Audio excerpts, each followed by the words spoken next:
Hello, very warm welcome to the programme. This is World Business Report. I'm Ben Thompson, and we're going to start in China, where latest economic data shows the country's manufacturing activity contracted for a fifth straight month.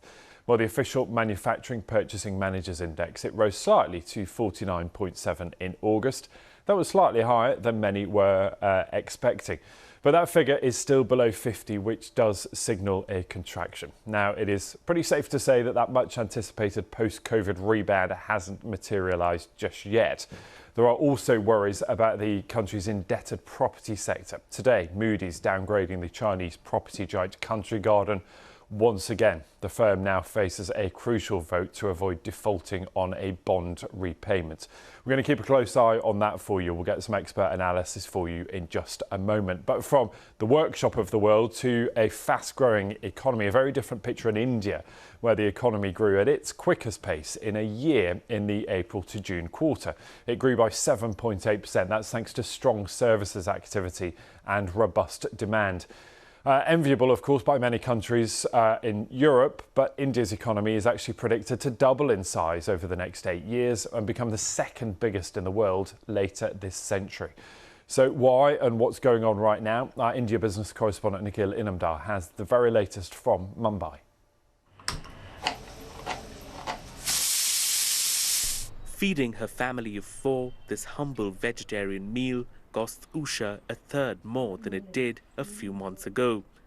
With prices of most staples soaring, the money she brings home as a domestic helper isn't enough. She's now taken on part-time work as a seamstress to earn additional income. I'm a single earner in the family, and we can't save anything anymore. Everything from food to gas cylinders costs more. We are very stretched. There is just no respite in the prices of basic staples in food markets like these. And as the country's poorest suffer from soaring food inflation, the government has had to bring in curbs on the exports of essential commodities like rice, wheat, and even onions to cool domestic prices. This has global food security implications, say experts. India accounts for 40% of the global rice market. Since its ban on non-basmati rice came into effect, prices of rice from markets like Thailand have jumped 20%. And now, a sugar ban under consideration could aggravate the situation. In case there is a ban on sugar exports, which the likelihood has increased because there is projection of sugar production being lower in the next season, that would have an impact on global prices. And all the economies are right now focused on controlling inflation in their own economies. So I would say that India also has to take care of its own interest. Food makes up for a big chunk of an average Indian's monthly expense. While soaring prices are eating into disposable incomes, erratic rains and changing climate patterns have led to lower yields for millions of India's farmers like Manik Borake. He spent £3,500 sowing onions on his 3-acre plot of land and is staring at big losses this year. The quality of the crop was very poor because of the unseasonal rain. 80% of what I had stored has rotted. I'm not going to be able to recover my costs.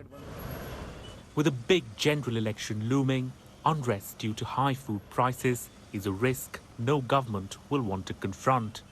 Nikhil Inamdar, BBC News, Mumbai. So there we have the story of two very contrasting economies, that of China and that of India. India, as we said, doing pretty well right now. China, a very different picture. Let's get the detail with Janet Moyi, who's head of market analysis at RBC Brewin Dolphin. Janet, always good to see you. So talk to me about what's going on right now. We've got concerns over manufacturing. We have this big property issue and we have a soaring youth unemployment rate. It's hard to know which is the most pressing. Hi, good afternoon. Thanks for having me. Yes, China is facing a number of problems. I think they all comes down to the slowdown in the property market. So house prices are falling and housing transactions are slumping. So that's why the country's largest developers are suffering. And Country Garden, for example, for once it was the largest property developer, they have suffered a half-year loss of $6.7 billion. And it is likely to go in default. It is warning. So it just adds to further pressure on the general sentiment on the property sector, which of course affects the sentiment of consumers and the wider economy. And Janet, this tells us an interesting story, doesn't it? It paints a picture of how China has managed its economy for so long. It's been seeing growing wealth. That money has been put into the country's banks. They've been lending it out cheaply to construction and manufacturing firms, particularly though building houses. And now we're seeing that house building bubble burst in spectacular fashion. China's got to do something to refocus its economy away from massive construction and infrastructure towards domestic demand and domestic consumption. But that's easier said than done. Yeah, absolutely. It is difficult because the household mindset have a high savings rate. I think on average, the Chinese savings ratio is about 35%. And also the property sector is very important. It affects sentiment. It has a wealth effect. So if property prices are falling and people are not confident about the housing market, they're not going to spend. So the government eventually would still try to stimulate housing demand. And we already see that the authorities have announced that there will be lower down payment for home purchase for first and second time home buyers. And also they are lowering existing mortgage rates. They're trying to stimulate the economy. And of course, they're trying to also help the private sector by improving the supply of credit to these private enterprises. But it will take some time. I think incrementally these steps are helpful, but I think the structural issues are just too big. Janet, really good to have you with us. Thank you for that. Janet Moyer there at RBC Brewin Dolphin. Thank you.